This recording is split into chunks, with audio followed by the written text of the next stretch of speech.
Balandi à micro du pasteur Bobo, partout où vous êtes à travers le monde, tout ce bilo, mbote, pour ce qu'on a dit beaucoup.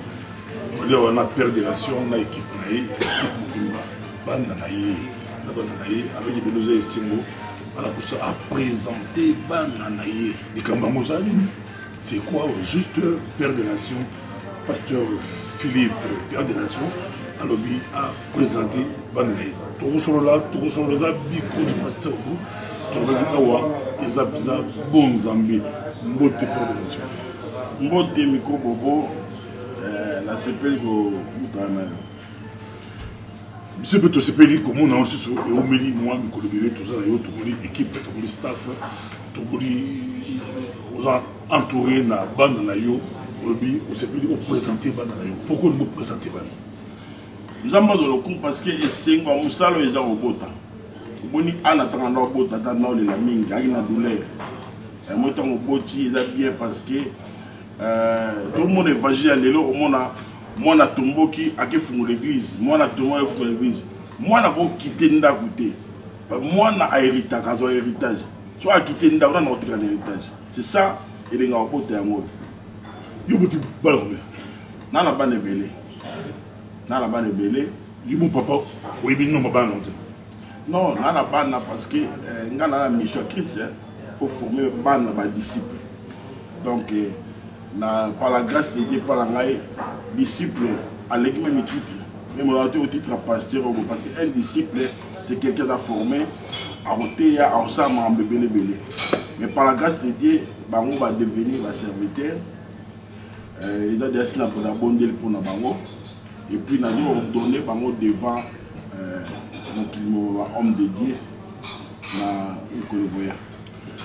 Dans ce national d'ailleurs, on a un bif famille Mikolo bazolela bana na bango, mona na bango, pasteur Mouazoué, à BBC mona sauté, à la sauté, et moi bizarre makambo. Mais yo bana na moi bana soin, bana soin, bana na soin. On va les doctrine on dans bana bato, bana bato. Ba boto le bango, parce que la sauté.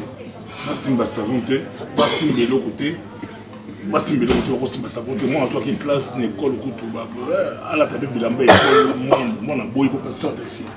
Donc, on sait comment juste aller au cœur de la nation. Et ça, il faut revoir l'évangile, parce qu'il va toujours avoir l'évangile, il faut dans la saleté. Mais non, par la grâce de Dieu, on vient voir, mon Dieu, sur les cas, on vient voir, oh, il y a un peu de la tête, il y a un peu de la tête.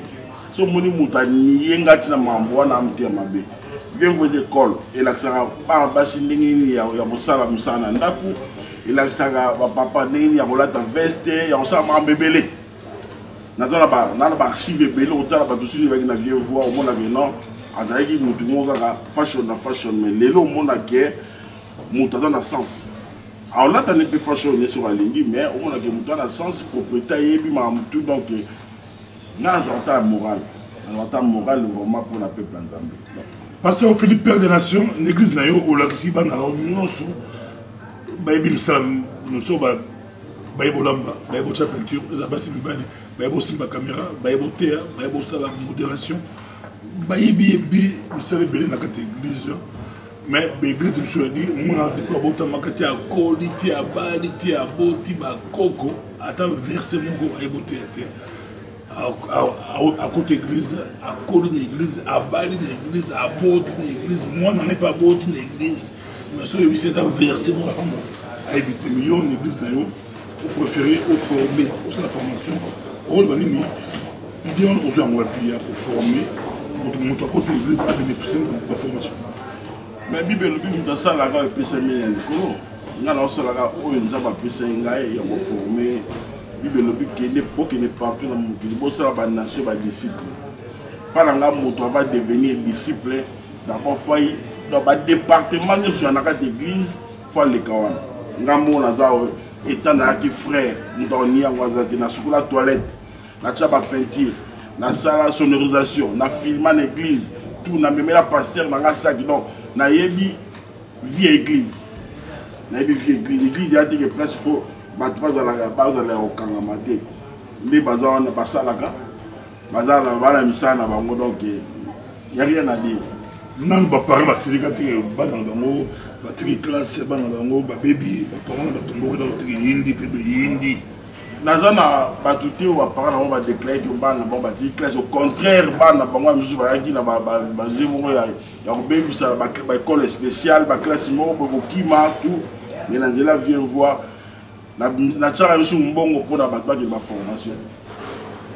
Yo misi mbongo na misi mbongo la misi mbongo parce que par rapport sur les amis du pasteur vous êtes très suivi, c'est très suivi mais la à travers le monde que non badba rote monnaie qui m'a molé ça na ka église vient voir o aller lo na ngate atomola musa toi zo mbongo na ngate ku ba zo ba passer sur le rabi ya o de la église bien la ONG donc exacté que non na ko ça la publicité ya kokaba na liboso caméra début de lobiso le beaucoup et puis mais la répondre par rapport à question pour la respect na yo tout ça notre solo là abato kota un séminaire à monnaie les kosala na mboko la biso oyo tout ça na yo bali kolanda yo mo kili mo doctrine na yo ezali doctrine de kata doctrine ezali donc comment le que na au Grèce on est en Turquie on est Turquie d'abord doctrine et puis vous êtes Turquie. Mais dans la doctrine de Christ, il y a la doctrine de gauche droite dans le Christ. Donc, il y a Jésus dans la carte. Otéanine. Jésus Otéanine. La présentation de Christ dans l'accès bateau, Kobaranza, mais l'accès au royaume à venir. C'est ça, ce qui est important à moi. Parce que Bit Zali qui est non, bateau, l'église elle a préparé pour venir et pour. On a mis il y a prophète Kakou Philippe. On a une bonne émission, dans plein d'émissions, on va pasteur, pasteur, pasteur Belé, pasteur de la nation, Azafou. Bon, on attend répondre parce que d'abord, les messieurs, on a mis dans la Côte d'Ivoire, on a mis dans la terre, on a mis parce que nous sommes après chaque combat bateau fin bateau à génération il y a balam donc on a besoin bateau à prêcher Christ parole en zami on a répondre donc on a passé temps on a pour na nuit des fois on a parlé pour l'évangile ce babi pasteur Philippe Pierre de la chose à faux pour répondre bon la première sur na faux tout cela tout na mukulasu yes coup babi que non mon bala Marie de Magdala boto ba no sonia mambwana donc attends dans lobby ce qui est important Bible lobby, baloba pour nommer pour la montée. Donc misala œuvre de loba, œuvre na ngote. Le nous allez présentation ya bana naye ali ko loksa bana naye da kata musora tout ça na tout cela. Tout le monde na Turquie, bon c'est na Turquie, c'est parce que moi c'est qui non donc la Turquie il y a qui pastoral comme les européens. Oyo sala ko Musengo, président Musengo za kuna président. Vous n'êtes pas dans ya Congo, Mamamboka, donc par rapport à l'Imboka, il va dire qu'autant de l'Imboka, et puis totalement en église, le soleil m'a bébé, on a dit que l'Imboka est en tambour. Oui, l'Imboka est en tambour, la normalité. Est-ce que c'est le non, l'Imboka est en normalité. Le président a prêté serment de nous. Le président a prêté serment, mais. Là, on n'a rien à dire en Loba. Pastoral, pour Bimbo, il y a un bon de la qui me dit que question les amis, il faut tout la présence au Ségo. Il faut tout la présence au Ségo. Bon, comme Congolais, présence à prêter serment. Comme Congolais, dans la carte d'observation, on a dit qu'on précipite au Loba. Parce que Bible Lobby, les arbres esprit manifestera vite, nous sommes par suite des temps. Donc, notre suite des temps, nous sommes tous les gens en réponse. À cette malaise, le long, Babi, Bademo à Congo, Bademo à Congo, Bamvoutoumé, Bademo à Congo. Nous, le pasteur, on a dit, on a pasteur. Président Mboko, la soirée, récemment, à cette malaise. Bademo, on a dit, Bamvoutoumé, Bateau, Bademo, Tika Congo, Congo, libération. Bon, on a dit que polémique parce que, bon, à part dans le Mamba, Congo, à Moutou, donc, à cause, à Mouta, Faïd, on a papa Mbazo Yemba, à quoi donc, on a dit pour la montée, on a la suite des temps. Merci beaucoup, Esaki, pasteur Philippe, Père des Nations, à vous présenter Bananaï, de Kambouabana, oza pasteur église ya monene mais oza na bana te bana nyonso ozwaka na aquarium osa campagne bana ya bato kaka nde ozwaka bana ya baeglise ya bato yo moko formaka te eza mpasi ye ali kolasa bana na yo mosala bana porte yo te te bana ote mikolo ozwi repo nazwi repo te na mingi so bana nde bando te yasio naza mingi na libanda et puis papa malamu aprépare avenir bana papa malamu alinga éducation bana éducation bien pas bana bakeno polémique pas bana babangaka baine te mais bana nga par la grâce de Dieu nzambe azo kamba bango malamu bana éducation spirituelle éducation ecclésiastique bayebi ke ndenge oza wana passer bobo bakorespecte en tant que pasteur c'est ça te wana tongo témoigné bana ya père de nation bana respect moko kondima te bana respect basala na nzambe mosala na nzambe mais apres na respect ya bacollègue na ye toali bacollègue na ye tobene mais toyeba collègue tobenga na bafrère baseur ya te po aza leki oprofite kaka po aza leki oécrase te aza collègue na mosala tosala mosala moko apambolo na point wana mais mosala moko ozali donc eza séminaire il y a séminaire il y a 3 jours donc un séminaire beaucoup puissant même par rapport au séminaire à 3 jours séminaire à 3 jours donc bango porté eza dit que non papa ye à quelle place mo arranger les bango côté bango moko attendre la Bible la méditer la Bible donc par la grâce de Dieu mais na fiche na mon porte-parole namoni porte-parole te namoni André oza na deux systèmes soki yo moko koteya oza la porte-parole na émission mpe bomo tofandi ye na porte-parole soki équipe mosusu oza deux équipes mais tala bien baboyo toleka baotosala nini moko te soki yo moko kotya mongo na micro porte-parole akoza soki bamisusu makambo eza compliqué eza batata avec pasteur Philippe père de nation toza uni toza moko baza baserviteur osali équipe A équipe B toi l'équipe B tozaka baserviteur na badisciple na l'église donc badisciple ndenge bakodevenir baserviteur de Dieu pas par favoritisme pas par boye non ye aza serviteur un serviteur un responsable badisciple baserviteur baserviteur na baservante eza matata makambo oyo namozoka porte-parole ata 2 minutes mbote ndeko na biso jeune homme osala mpe fierté osala fierté ba jeune na mboka na biso na mboka ya Belgique oza fidèle na moto na nzambe mbula ebeta mabanga ebeta eyinda ezala bien oza fidèle pembeni ya moto na nzambe ozwi yango epi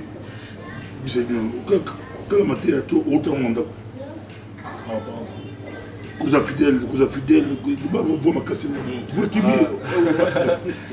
non, gloire à Dieu. Tout d'abord, bonne année, Pasteur Bobo et toutes les personnes qui nous suivent.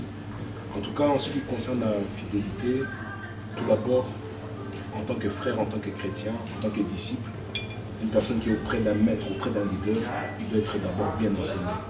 Donc, si vous regardez même dans la Bible, vous allez voir quelqu'un comme Élisée, qui était auprès d'Élie, c'était un homme qui était fidèle. Donc, partout là où Élie partait, lui est resté tout près de lui. Si on regarde même dans la Bible avec Abraham, son serviteur aussi, partout là où Abraham était, il était avec lui. Donc, c'est les enseignements et puis l'attachement que j'ai avec mon père. Donc voilà, c'est ça le vrai secret de ma fidélité auprès de lui. Et puis la main de Dieu aussi que j'ai vue au travers de son ministère, ça me pousse encore d'être encore plus fidèle, quoi. Merci beaucoup. Tu travailles, tu as et on a bien tous les jeunes base à l'endépouiller. Lancer le message de jeunes Nicolo, jeunes yo, à la page, on a évolué, les jeunes évoluer, on a ensemble évoluer. Ça va signer au plus avant un message. Qu'est-ce qui est très important pour les jeunes par rapport à l'évangile, le message que je peux donner aux jeunes, c'est d'avoir la patience et d'avoir le respect auprès de leur père ainsi que de leur leader. On arrive à un temps où il y a beaucoup de désordre, Pasteur Bobo. Il y a d'autres jeunes, beaucoup de jeunes serviteurs qui veulent se précipiter trop vite. Ils n'ont pas eu de temps de préparation. Ils aspirent à des grandes choses sans passer d'abord par l'étape d'être enseignés, de prendre le temps de recevoir des enseignements, d'être formés surtout. C'est pour ça qu'aujourd'hui, vous allez voir beaucoup de jeunes aujourd'hui ils se précipitent à l'ouvrir des églises et c'est eux qui font des dégâts, ils font des désordres dans le chemin du Seigneur. Comme moi, aujourd'hui, je suis très fier. J'ai eu de très très bons enseignements et par rapport à mon CV est vraiment chargé. Mon CV est vraiment chargé parce que... CV spirituel. Mon CV spirituel est très très bien chargé même. Parce que je peux garder l'église, j'ai eu des enseignements comment garder l'église, comment garder mes frères qui sont à l'église et jusqu'aujourd'hui je tiens bon, jusqu'aujourd'hui. Donc le problème est que c'est juste la génération d'aujourd'hui, on avance bien, mais ils sont trop pressés. Il faut prendre le temps. Monsieur porte-parole a dit très bon. Que le père le freine. Mais si vous voyez un papa qui engendre un enfant et qui est en train de freiner cet enfant, mais le papa là c'est un sorcier, le vrai bonheur d'un papa c'est que son fils évolue. Oui. Là où le papa n'est pas arrivé, que l'enfant là arrive. Jésus lui-même dit, lorsque je partirai, vous ferez plus que moi. Mais dans la Bible, moi je n'ai jamais vu là où Pierre a dit, j'ai fait plus que Jésus. Mais c'est Jésus qui a dit, vous ferez plus que moi. Si vous regardez dans la Bible, l'homme de Jésus, dans une place, on n'a pas vu là où l'homme de Jésus guérissait des malades. Mais les Pierre, les Paul l'ont fait. Donc c'est ça, un papa, quand il engendre un enfant, il doit être vraiment content que son enfant puisse évoluer et puisse aller loin. Donc là où papa n'est pas parti, que l'enfant là part. Merci beaucoup. Système, papa allait représenter des compliqué, c'est papa, t'es bien séminaire. Mais monsieur, pourquoi ma souffrance est là? Pourquoi ma souffrance est là? Pourquoi ma souffrance est là? Non, nga kota ba thème na bonde la Nzambe. Tout Nzambe a inspiré nga thème moana, a thème moana. Donc la plupart des baptêmes moi baptême biblique. Pourquoi souffrance serait à continuer? Donc mon foyer bas, pourquoi souffrance serait à continuer? Alors par la grâce de Dieu, Nzambe a inspiré des orateurs pour décortiquer la souffrance sur un séminaire. Donc pourquoi pour la peuple Nzambe à comprendre. Adresse Céline, on a Anderlecht, la chaussée de Montserrat 645. Dans ce qui va y avoir là-bas. Anderlecht, la chaussée des monstres 645. Anderlecht, tout ça. Comment on a métro, Clémenceau, en tout cas, bus. frère Bertrand, on fait ça par rapport à bis, parce que ma métro n'a pas un militaire. Yoga GPS. Non, par la grâce, moi GPS, mais Bertrand, on peut savoir l'itinéraire malin par rapport à lui. Non, non, il y a pas de problème avec moi. Ma ça peut-être.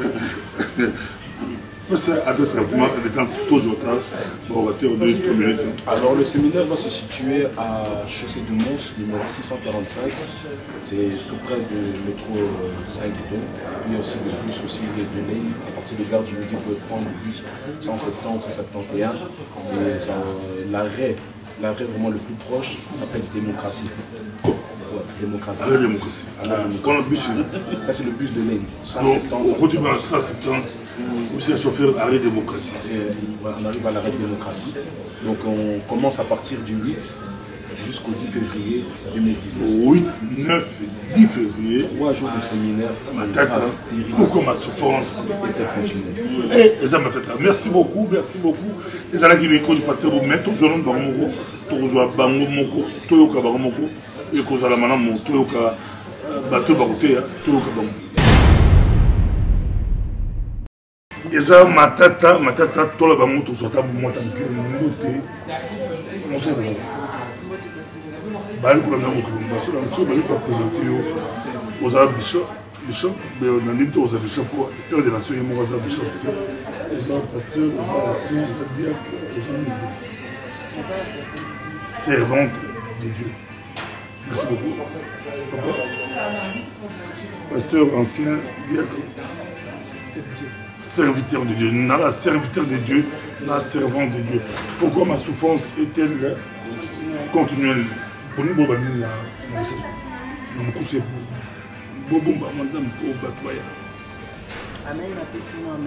On a fait sa parole. Donc, tous en séminaire, il y a 3 jours, du 8 au 10 février. Donc, on a thème. Le thème est pourquoi ma souffrance est-elle continuelle? Parce que les gens bazo lela, bazo komi tuna. Donc nzamba pesaka thème na pamba parce que a révélant na musali nae. Amoni que zana bato belé, o bazo lela, bana pasi, ba yebite pasi wane uta wapi. Yango nazo yebisa na bino libota na Nzambe, esika bozali, boya ebele. Oli omi tuna na kati ya ndako na yo, yaka mikolo misatu wana kozwa réponse na ba question na yo ozo tumisa bo moina. Au sein de Gamboula, l'église vient voir. L'église vient voir, on a ça déjà plus de 10 ans. Plus de 10 ans dans l'église. En tout cas, on a mérité 10 ans le sacre, on a mérité respect le sacre, fidèle dans l'église. Pourquoi? Fidèle dans l'église parce que nazana papa oyo azali ya molimo papa pasteur Philippe père des nations azali moto abotinga na kati ya molimo. Donc fidèle pour toujours tala na kati ya Bible. Élysée pour akoma esika oyo akomaki esengelaki azala fidèle epai ya Eli oyo abandeko la papa na Nzambe. Osoki naza fidèle pai na yete na kokoma te na esika oyo nakomi lelo. Donc naza fidèle l'église na ngai par rapport à l'enseignement on a zwaki et fipi na kati na ngai yango naza toujours fidèle pour la première fois. Bato bachanga ba église a boti bana 10 a changé l'église 10. Moi liboso église moi li parler église moi la vie ça église na kolo ba boye donc bato ba changer l'église na ko pesa net exemple typique net na kati ndako. Yo mwana obotami na parent okolo bate que non soti neti soki osengi papa na yo eloko lelo apesi yo non na longwe na nga naza lisusu oza su mwana ngai te c'est que azalaki destiné te na kati église wana soit ki rébellion na ye amoni kakoki yango tozomona bato bazotengama po alingi kozala fidélité na o bazo enseigner donc eza lokola papa to aboto so aza papa na yo okotikala toujours na sa makolo na ye. Servante pour servante. Rosanna Déborah. Rosanna Déborah, c'est Rosanna na Déborah. N'ayez pas papa serviteur. Pourquoi ma souffrance est-elle continuelle? Voilà, bon balini, tala bango bali otanayo, boling boloni. Merci pasteur. Vous savez que vous c'est les Français. Vous le lingala c'est pas toi. Élève ta voix, on vous écoute, mon frère. Merci premièrement d'abord, Pasteur Bobo. Vous savez que nous sommes dans un monde où il y a beaucoup de problèmes. Il y a vraiment beaucoup de difficultés. Quand tu vois les gens, le problème, c'est reflet même sur le visage. Alors si tu vois, Dieu a donné vraiment ce thème-là parce que les temps vraiment fait comprendre les gens de sortir vraiment dans des problèmes, des difficultés. Donc nous voyons que dans le monde, les gens ont certains problèmes qu'eux-mêmes ne connaissent pas.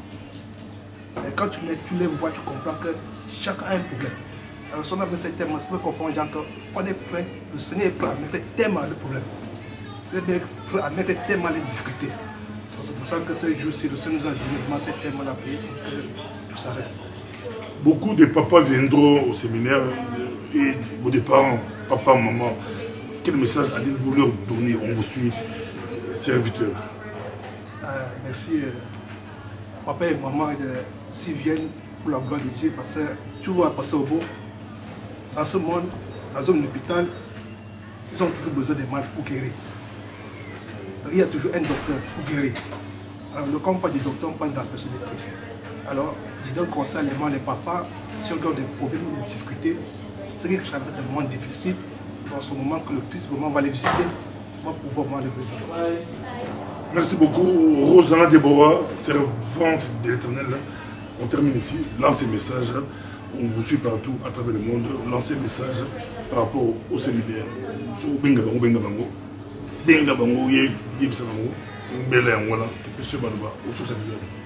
Amen.